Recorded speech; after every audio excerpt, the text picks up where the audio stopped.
there's always loopholes to the system, but when Google eventually closes that loophole, that's the problem. I mean, for the longest time, I mean, you know this probably, but it was so easy to rank a website high on Google. You just had to build a certain number of backlinks for any keyword with a certain what they called anchor text. So if I wanted to rank number one for chiropractor in Atlanta, Georgia, I would just have a bunch of anchor text links created for chiropractor Georgia and like all these different platforms. Now that wasn't even black hat, but SEOs did that for so long that eventually Google's just like, no, we're going to close that, and that's not going to be that easy anymore.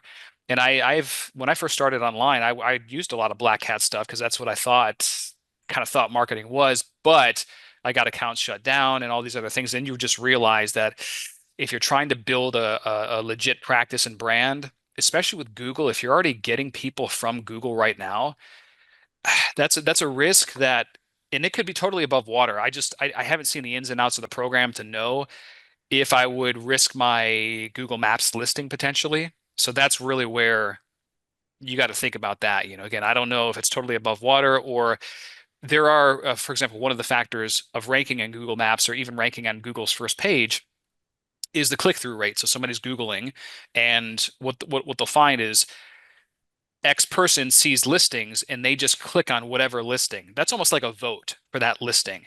Now, you could have a bunch of friends and family members in your local area say, "Hey, Google, San Diego chiropractor, find my listing and click on it and stay on the page for a certain amount of time," and all these other things. I mean, that does help.